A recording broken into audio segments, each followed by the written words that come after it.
এক গ্রামে রাজু নামে এক ছেলে বাস করত। সে ছিল খুবই অলস।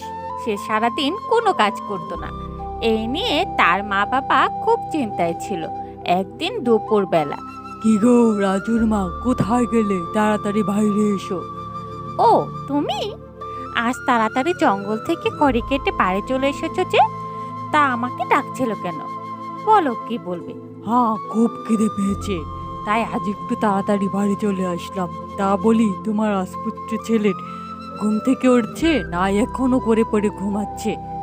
না, এ মানে এ থাক, তোমাকে আর বলতে হবে না। তোমার কথা শুনে আমি ভালোই বুঝতে পারছি রাজপুত্রের এখনো ঘুম থেকে ওঠার সময় হয়নি। তা যাও, তাড়াতাড়ি গিয়ে রাজপুত্রকে ঘুম থেকে ডেকে তোলো, আর ওকে তাড়াতাড়ি গিয়ে বলো আমি বাগানে কিছু খড়ি কেটে রেখে এসেছি, আর কোড়ালটাও রেখে এসেছি। ও যেন তাড়াতাড়ি গিয়ে সেগুলো নিয়ে আসে। তা না হলে ওগুলোর ওপর অন্য কারো নজর পড়লে সঙ্গে করে নিয়ে যাবে। কতবার বলেছি ছেলেটাকে একটু শাসন করো। তোমার আহ্লাদ পেয়ে ছেলেটা একদম আপটে গেছে, কিন্তু তুমি তো আমার কোনো কথাই শুনো না। যাও, এখন দাঁড়িয়ে আছো কেন?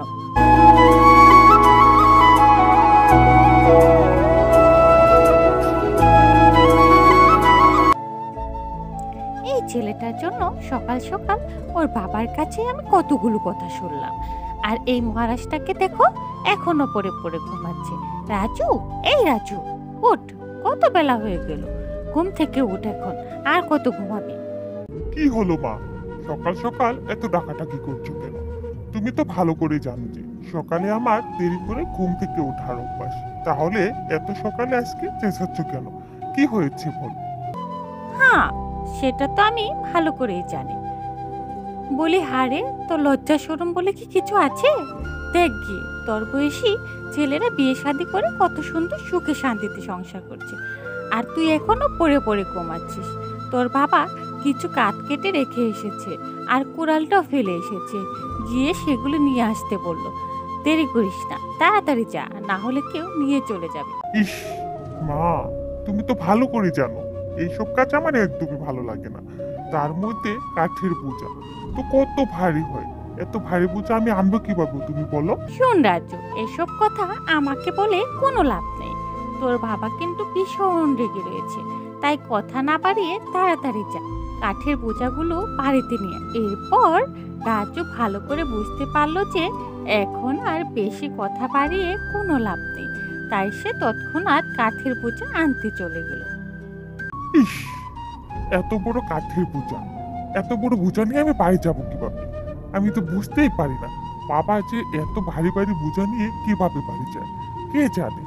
আরে, পিছনে মনে হচ্ছে কিছু শব্দ শোনা যাচ্ছে, দেখি তো। আরে, এনাকে তো দেখে মনে হচ্ছে আমাদের গ্রামের মোড়ল। আবার সাথে কাজের লোক তো নিয়ে এসেছে, মনে হয় বাগানে কাঠ কেটে গেছে। পেয়েছি, আমি একটা ভালো উপায় বের করতে পেরেছি। এতে করে আমার কাঠের বোঝা মাথায় করে বাড়ি নিয়ে যেতে হবে না, আবার কাঠের বোঝা বাড়িতেও পৌঁছে যাবে। বুঝলি রে রামু, আজ অনেক কাঠ কাটা হয়ে গেছে, আর কাঠ কাটতে হবে না। এগুলো নিয়ে এখন বাড়ি যাওয়ার ব্যবস্থা কর দেখিনি। ঠিক আছে মোড়ল মশাই, আমি এখনই কাঠগুলো বাড়ি নিয়ে যাওয়ার ব্যবস্থা করছি। আমি মরে গেলাম, মরে গেলাম গো। কিরে রামু, মনে হচ্ছে আমাদের বাগানের ভেতর কে যেন চিৎকার চেঁচামেচি করছে। আগে হা মোড়ল মশাই, আমারও তো সেম তাই মনে হচ্ছে। চল তো আমু। গিয়ে দেখি এভাবে কে চিৎকার করছে, তাড়াতাড়ি চল। এরপর তারা দুজন দৌড়ে দৌড়ে সেখানে যেতে লাগলো। বাঁচাও, বাঁচাও, কে কোথায় আছো? আমাকে বাঁচাও, আমি মরে গেলাম, বাঁচাও। আরে রাজু, তুই তুই এভাবে চিৎকার করছিস কেন? আর এভাবে মাটিতে পড়ে আছিস কেন?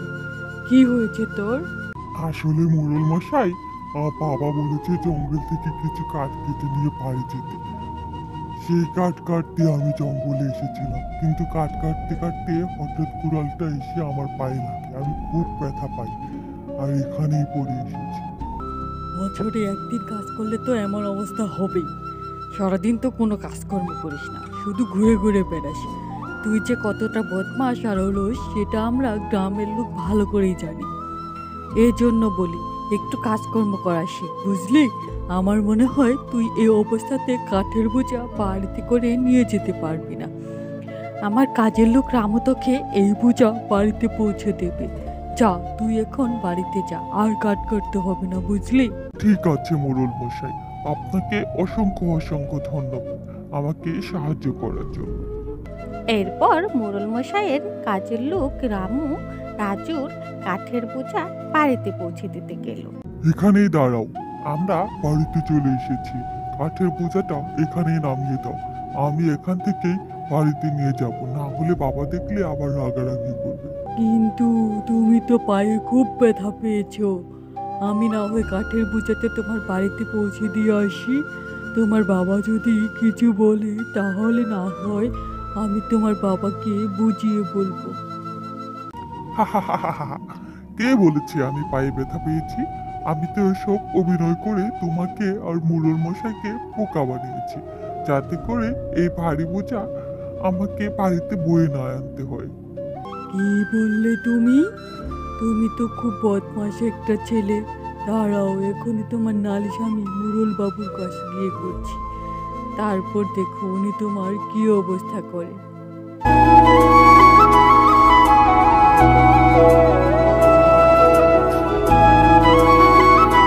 কি রে রামু, রাজুদের বাড়িতে কাঠের বোঝাটা ঠিকঠাক মতো পৌঁছে দিয়েছিস তো? আগে হ্যাঁ মুরল মশাই, কিন্তু জানেন রাজু আমাদের সাথে কি করেছে? এরপর রামু মোড়ল মশাইকে সমস্ত ঘটনা খুলে বলল। এইসব কথা শুনে মোড়ল মশাই বলল, কি বললি তুই? রাজু আমাদের এভাবে বোকা বানিয়েছে। দিন দিন ছেলেটার বদমাইশি বেড়েই চলেছে। দাঁড়া, ওকে আমি কিভাবে সাহায্য করতে হয় সেটা খুব ভালো করে জানা হচ্ছে। এই রাজ্যের এক সৈনিকের সাথে আমার চেনা পরিচিত আছে। ওই সৈনিককে ডেকে বলে রাজুকে সাহায্য করাতে হবে। আমি আজই সৈনিককে ডেকে পাঠাচ্ছি। দাঁড়া, আসলে তোমাকে যে কারণে খবর পাঠিয়েছি ঘটনাটি হলো। এরপর মোড়ল মশাই সৈনিককে সমস্ত ঘটনা খুলে বলল। সমস্ত ঘটনা শুনে সৈনিক মোড়ককে বলল, আপনি খুব ভালো করেছেন মোড়ল মশাই, আমাকে খবর পাঠিয়ে এইসব ঘটনা বলেছেন। আপনি একদমই চিন্তা করবেন না। ওই বদমাশ ছেলেটাকে কিভাবে সাহায্য করতে হয় তার উপায় আমার ভালো করে জানা আছে। আমি কাল সকালে গিয়ে ওই ছেলেটার ভালো করে সাহায্য করে দেব। পরের দিন সকালে রাজু জঙ্গলে গিয়ে একটি গাছের নিচে বসেছিল। ঠিক সেই সময় সৈনিক এসে তাকে বলল, কি রে ছেলে, এখানে বসে বসে কি চিন্তা করছিস? কিভাবে মানুষকে বোকা বানানো যায় সেই চিন্তাই করছিস নাকি? কে আপনি? আর আপনি এখানে বা কেন এসেছেন? কে পাঠালো আপনাকে বলুন? তোকে তো আমি ভীষণ চালাক ভেবেছিলাম, কিন্তু তুই তো খুব বোকা। আমার পোশাক দেখে বুঝতে পারছিস না আমি কে? শুনুন, আমি এটা ভালো করে জানি। এই পোশাক আমাদের রাজ্যের রাজা বাবু সৈন্যদের, কিন্তু আপনাকে দেখে তো একজন সৈনিক মনে হচ্ছে না। মনে হচ্ছে আপনি একজন বোকা লোক। কি বললি তুই? তোর এত বড় সাহস, তুই একজন সৈনিকের সামনে দাঁড়িয়ে এভাবে কথা বলছিস? জানিস তোর কি শাস্তি হতে পারে? তোকে আমি কি শাস্তি দিতে পারি? আমার গলা থেকে মাথাটা পরে আলাদা করবেন। আগে তরোয়ালটা ভালো করে ধরতে শিখুন। তোর এত বড় সাহস, তুই আমার হাতে তরোয়ালটা কেড়ে নিলি? জানিস তোর কি শাস্তি হতে পারে? তোকে আমি কি শাস্তি দিতে পারি? আপনাকে তো আমি শুধু শুধু বোকা বলিনি। আপনি শুধু একটা কথাই ভাবছি, আপনাকে নিয়ে যদি রাজাবাবু কোনো জায়গায় যান তাহলে রাজাবাবুকে মনে হয় মহা বিপদে পড়তে হবে। তাদের দুজনের মধ্যে যখন তর্ক বিতর্ক হচ্ছিল তখন পাশ থেকে রাজা বাবুর আরেকজন সৈনিক সব কথা শুনে নিল। এর কিছুক্ষণ পর রাজু সৈনিককে তরোয়াল নিয়ে সেখানে দৌড়ে পালিয়ে গেল। এইদিকে যে আরেকজন সৈন্য দূর থেকে সমস্ত ঘটনা দেখে ফেলেছিল সে আর দেরি না করে তৎক্ষণাৎ রাজাবাবুর কাছে গিয়ে সমস্ত ঘটনা খুলে বলল। সৈনিকের মুখে সমস্ত ঘটনা শুনে রাজাবাবু সৈনিককে বলল, কি বললে সৈনিক? একটা ছেলের এত বড় স্পর্ধা যে একজন সৈনিকের হাত থেকে তরোয়াল কেড়ে নেয়? খুব ভালো হয়েছে, তুমি আমাকে আগে থেকে এসব ঘটনা খুলে বলেছো। তুমি ভাবো তো, যদি তোমার জায়গায় অন্য কোনো মানুষ রাজ্যের এইসব ঘটনা দেখতো, তাহলে কি রাজ্যের মানুষদের আমাদের সৈনিকদের উপর বিশ্বাস থাকতো? রাজ্যের মানুষদের সমস্ত ঘটনা জানাজানি হওয়ার আগে ওই ছেলেটাকে ধরে আজকে আমার রাজদরবারে নিয়ে আসো। আর হ্যাঁ, যে সৈনিকের হাত থেকে তরোয়াল কেড়ে নিয়েছে সেই সৈন্যতা, সেই সৈনিকটিকে এখনই আমার সেনা থেকে বের করে দাও। আর এমন কোনো সৈনিকের দরকার নেই যে তার তরোয়ালটাকেও রক্ষা করতে পারে না। যথার আজ্ঞা মহারাজ, আমি এখনই আপনার সব আদেশ পালন করছি। মহারাজের জয় হোক। এর কিছুক্ষণ পর মহলের কয়েকজন সৈনিক গিয়ে রাজুকে মহলে রাজাবাবুর সামনে ধরে নিয়ে আসলো। এই মুখ্য ছেলে, তুই এভাবে আমার কন্যার দিকে তাকিয়ে আছিস কেন? এক রাজার সামনে কিভাবে দাঁড়াতে হয় সেটাও তো তোর জানা নেই দেখছি। আগে আমাকে ক্ষমা করে দিবেন মহারাজ, আসলে এর আগে কোনো রাজার সামনে আমি দাঁড়াইনি তো, আর তাই আমার জানা নেই রাজার সামনে কিভাবে দাঁড়াতে হয়। আমার কোনো ভুল হয়ে থাকলে দয়া করে আমাকে ক্ষমা করে দিবেন রাজা মশাই। সে না হয় বুঝলাম, কিন্তু তুই আগে বল, কোন সাহসে আমাদের সৈনিকদের হাত থেকে তরোয়াল কেড়ে নিলে? জানিস এর জন্য তোকে আমি মৃত্যুদণ্ড দিতে পারি। মহারাজা, জীবন আর মৃত্যু শুধুমাত্র সৃষ্টিকর্তার হাতে আছে। আমার ভাগ্যে লেখা আছে যা তাই হবে। আমার ভাগ্যে যদি মৃত্যু লেখা থাকে তাহলে আমাকে কেউ আটকাতে পারবে না, আর আমার ভাগ্যে যদি জীবন লেখা থাকে তাহলে পৃথিবীর কোনো শক্তিশালী রাজাও আমাকে মৃত্যুদণ্ড দিতে পারবে না। পিতা, এই ছেলেটি তো দেখি অনেক সাহসী। তোমার সামনে দাঁড়িয়েও তো তোমাকে ভয় পাচ্ছে না। দেখো, তুমি ছেলেটিকে মৃত্যুদণ্ডের কথা বলে, তাও কত সাহস নিয়ে তোমার সামনে দাঁড়িয়ে আছে। দেখা যাক তাহলে তোর ভাগ্যে কি আছে। আমাদের রাজ্যে একটা রীতি আছে, যে ব্যক্তিকে মৃত্যুদণ্ড দেওয়া হয় তার থেকে তার শেষ ইচ্ছা জেনে নিয়ে তা পূরণ করা হয়। বল, তোর কি শেষ ইচ্ছা? রাজা মশাই, আমার শেষ ইচ্ছা হলো আমি আপনার কন্যা রাজকুমারী মালাকে বিবাহ করতে চাই। তোর সাহস কি করে হয়? তুই আমার সামনে দাঁড়িয়ে আমার কন্যাকে বিবাহ করার কথা বলছিস? তোর এই শেষ ইচ্ছা কোনোদিনও পূরণ হবে না। তুই যদি অন্য কোনো ইচ্ছা থাকে তাহলে বলতে পারিস। না রাজা মশাই, আমার আর কোনো শেষ ইচ্ছা নাই। শুধু আমি আপনাকে একটা কথা বলতে চাই, যে ব্যক্তি মরার আগে শেষ ইচ্ছা পূরণ না করা হয় সেই ব্যক্তিকে মৃত্যুদণ্ড দেওয়ার কোনো অধিকার রাজার নেই। হ্যাঁ মহারাজ, বালকটি যথার্থই বলেছে। আপনি যদি তার শেষ ইচ্ছা পূরণ করতে না পারেন তাহলে তাকে মৃত্যুদণ্ড দিতে পারেন না। আজকে তুই তোর বুদ্ধির জোরে বেঁচে গেলি, কিন্তু মনে রাখিস, বুদ্ধি আর ভাগ্য সবসময় সাথে থাকে না। যা, তোকে আমি আজকে আজাদ করে দিলাম। সৈনিক ওকে নিয়ে রাজমহলের বাইরে দিয়ে আসো। রাজু যখন রাজপ্রাসাদ থেকে বাইরে বের হয়ে আসছিল, তখন পেছন থেকে রাজকুমারী দাসী ডাক দেয়। পেছন ফিরে রাজু রাজকুমারীকে দেখে ঘাবড়ে যায়। তখন হঠাৎ রাজকুমারী বলে ওঠে, তোমার সাহসিকতা দেখে আমি তোমার প্রেমে পড়ে গেছি। তুমি এমন কিছু করো যেটা থেকে আমার পিতামশাই আমাদের সম্পর্ক মেনে নেয়। এই বলে রাজকুমারী সেখান থেকে চলে যায়। এই রাজ্যের রাজকুমারী মালা দেখতে কত সুন্দর। এক দেখাতে আমার রাজকুমারীকে এত ভালো লেগেছে যে আমি রাজকুমারীকে বিবাহ করতে চাই, কিন্তু আমার মতো কাঠুরিয়া ছেলেকে কি আর রাজকুমারী বিয়ে করবে? এটা ভাবাটাই তো আমার ভুল মনে হয়। রাজকুমারী মালা আমাকে যেসব কথা বলে গেল আমার তো বিশ্বাসই হচ্ছে না। রাজকুমারীর কথা শুনে আমি আনন্দ পাবো না দুঃখ পাবো সেটাই তো বুঝতে পারছি না। এদিকে আমার খুব আনন্দ হচ্ছে যে রাজকুমারী মালা আমাকে বিবাহ করতে চায়, আর একদিকে আমার খুব দুঃখ হচ্ছে যে রাজাবাবু এই সম্পর্ক কোনোদিন মেনে নেবে না। রাজকুমারী মালাকে বিয়ে করতে হলে আমাকে হয়তো কোন রাজ্যের রাজা হতে হবে, নয়তো অনেক ধন সম্পত্তির অধিকারী হবে, কিন্তু এটা কিভাবে সম্ভব? এরপর অনেক বছর কেটে যায়, আর মাঝখান দিয়ে কোনো এক অজানা কারণে আমাদের রাজ্যে রানীমশাইও হারিয়ে যায়। তাকে কোথাও খুঁজে পাওয়া যাচ্ছিল না। একদিন রাজু যখন রাস্তা দিয়ে হেঁটে যাচ্ছিল, তখন সে এক সাধু বাবাকে বসে থাকতে দেখে জঙ্গলের ভিতরে। ওইখানে তো মনে হয় এক তান্ত্রিক বাবা বসে আছে। আমি শুনেছি এই তান্ত্রিকটা নাকি অনেক কিছুই জানে। না, একবার গিয়ে তান্ত্রিক বাবাকে আমার সমস্যার কথা বলি, যদি আমাকে কোনো সাহায্য করতে পারে। তান্ত্রিক বাবা, ও তান্ত্রিক বাবা। কে তুই? আমাকে ডেকেছিস কেন বল? তারপর সব কথা রাজু তান্ত্রিক বাবাকে খুলে বলল। এইসব ঘটনা শুনে তান্ত্রিক বাবা রাজুকে বলল, আমি তোর সব কথাই বুঝতে পেরেছি, কিন্তু আমি একজন তান্ত্রিক, তোকে অর্থ সম্পদ দিতে পারবো না, কিন্তু তুই অর্থ সম্পদ কোথায় গেলে পাবি সেই রাস্তা আমি তোকে বলে দিতে পারবো। তাহলে আমাকে দয়া করে তাড়াতাড়ি বলুন, আমি কোথায় গেলে অর্থ সম্পদ পাবো?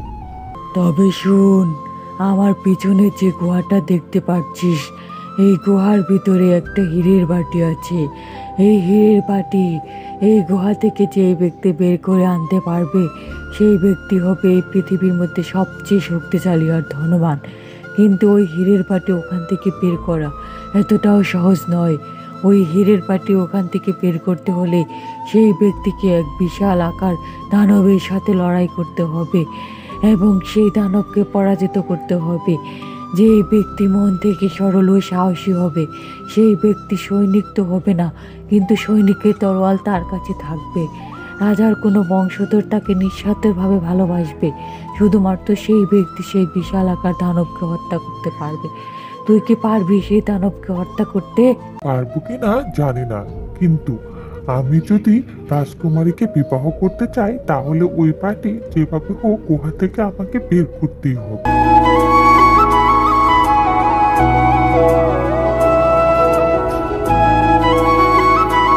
এরপর রাজু সৈনিকের থেকে সিনিয়ররা সে তরোয়াল নিয়ে গুহার মধ্যে প্রবেশ করলো।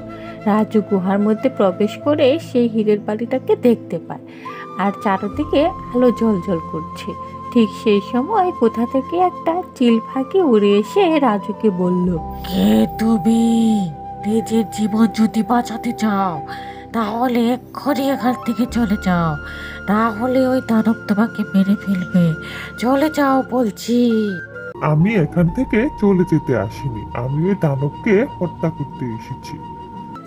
রাজুর এই কথা বলার সাথে সাথেই সেখানে দানব এসে উপস্থিত হলো আর রাজুকে বলল, কে রে তুই?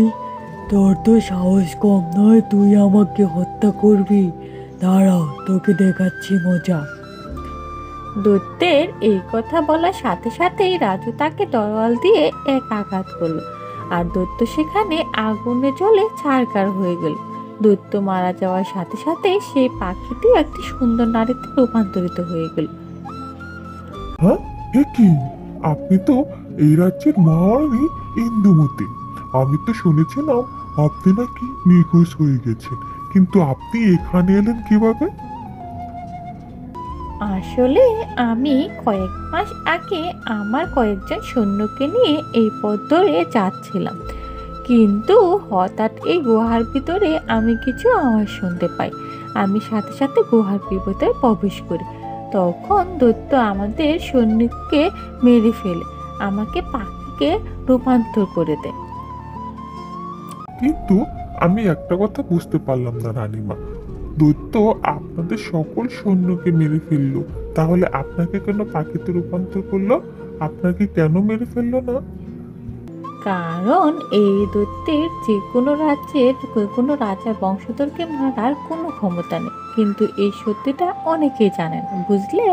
তাহলে চলো এখন আমরা রাজমহলে ফিরে যাই। এরপর রাজু হীরের বাটিতে নিয়ে আর রানীমাকে সঙ্গে করে নিয়ে রাজমহলে ফিরে গেল। মহলে গিয়ে রানীমা রাজাবাবুকে সমস্ত ঘটনা খুলে বলল। এদিকে রাজু রাজাবাবুকে তার মনের সব কথার ইচ্ছা জানালো। এসব কথা শুনে রাজাবাবু রাজকুমারী মালার সাথে রাজুর বিয়ে দিতে রাজি হয়ে গেল। এরপর রাজু রাজকুমারী মালাকে বিয়ে করে তার সঙ্গে করে বাড়ি নিয়ে এলো। তো বন্ধুরা, আপনাদের কেমন লাগলো আজকের এই গল্পটি আমাকে অবশ্যই কমেন্ট করে জানাবেন। আর যদি গল্পটি আপনাদের ভালো লেগে থাকে তাহলে গল্পটিতে একটি লাইক দেবেন, বন্ধুদের সাথে শেয়ার করে দেবেন, আর অতি অবশ্যই চ্যানেলটিকে সাবস্ক্রাইব করে দেবেন, যাতে করে আমি কোনো ভিডিও পোস্ট করলে নোটিফিকেশন সবার আগে আপনাদের ফোনে পৌঁছে যায়। তো আজকের মতো বিদায় নিচ্ছি, দেখা হবে অন্য কোনো দিন নতুন কোনো গল্পের সাথে। অবশ্যই ভালো থাকবেন আপনারা, ধন্যবাদ।